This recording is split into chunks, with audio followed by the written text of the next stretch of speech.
Hey guys, it is Scott the Steamroller Steen with Steamroller Picks and HitThePick.com. It is Sunday, the second half of divisional round playoffs. What is it? It's the 19th of January. Congratulations. We're going to talk a little NFL football here in just a second. But before we get to it, if you guys would just take one quick second, hit that like button, subscribe to the channel, all that good stuff. You want premium plays, got details in the description of today's video. So there you go. Yeah, it doesn't take much. Don't forget to drop your plays in the comment section. Let me know what you're on today. You tailing me? You fading me? We got something else cooked up? Maybe some player props, whatever it is. Throw those in there and let me know. All right. So we did have the Commanders plus 9.5 yesterday. If you guys watched our video, I made the same prediction on there. I was the lone wolf. I was the only one of the five, and that lone wolf cashed. Not only we did not need the 9.5 as the Commanders won by 14. I do feel bad for the Lions. I really do, man. I know what it's like to have decades of absolutely no success whatsoever, and then have your hopes and dreams crushed just like that. So, yeah, shout out to all my Detroit fans.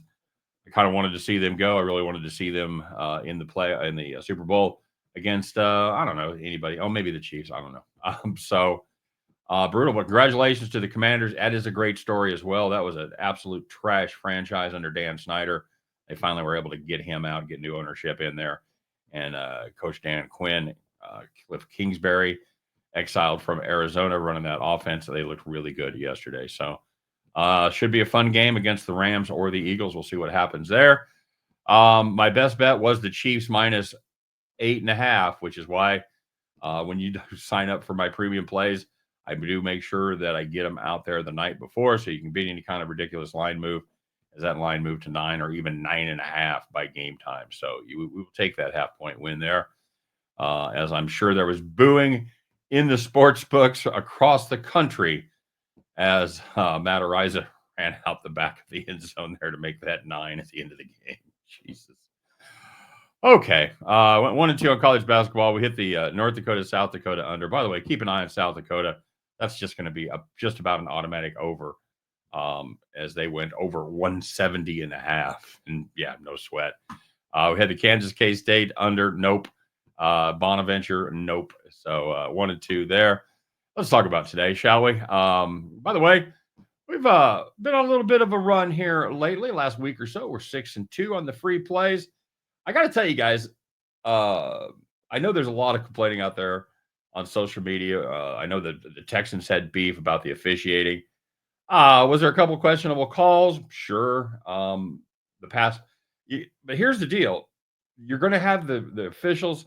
They're going to see plays like that when they see those guys go after Mahomes as he goes into his slide.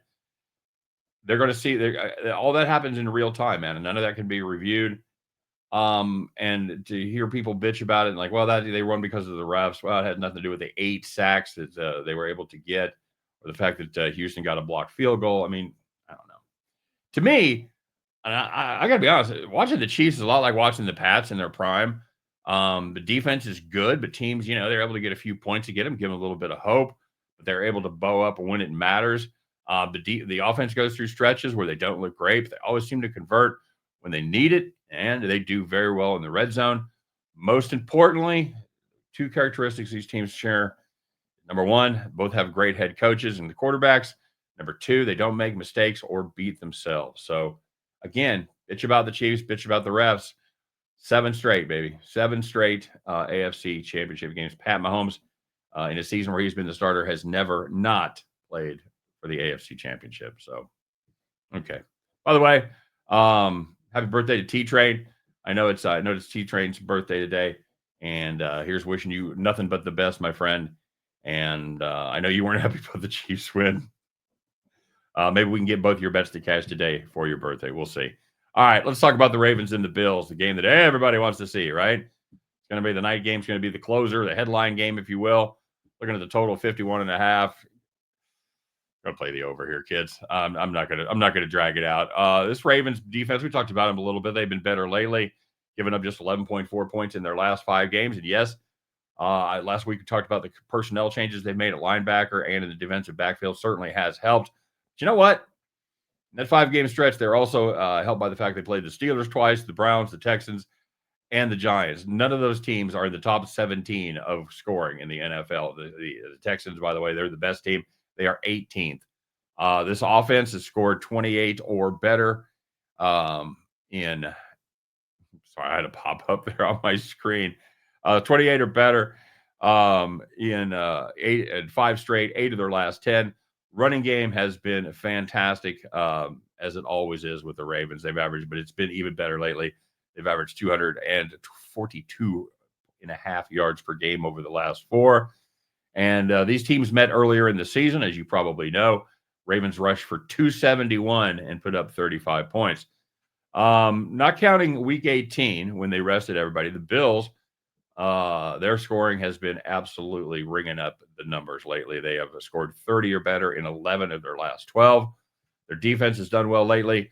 But again, the competition was weak, just like the Ravens. It doesn't go nearly as well when they play good offenses. They gave up 42 to the Lions, 44 to the Rams, 27 to Miami, 28 to Arizona, and once again, 35 to the Ravens. Guys, here's the bottom line for me. Both of these teams give up 20.8 points per game, all right? And although they both played first-place schedules, Baltimore had 2 games each against the Browns and Bengals, and they squared off against the AFC West and the NFC East. Draw your own conclusions there. That means they got the Raiders, Broncos, and Giants in addition to their schedule there in the division. Buffalo, well, they had 2 games each against the Jets and the Patriots. Plus, they had the AFC South, yikes, and the NFC West. So they combined to give up 41.6 points per game. Okay, total today, 51 and a half. So, do you believe that each of these teams are 5 points better than the average teams that they played? For me, I absolutely believe it. I think we're going to see some points. I think we're going to see people, 2 teams that are able to move the ball and 2 defenses that aren't nearly as good as they've looked lately. So let's do it. Let's take the Ravens, the Bills over 51 and a half. And at the end of that one, you guys can join me as we pick up our winning tickets and head back to the window. All right. I know this is a long one. Sorry, Bill. You guys have a great day. Good luck on all of your plays and win, lose, or draw on this AFC divisional battle. We'll be back tomorrow. Talk all about it. Take care. We'll see you then.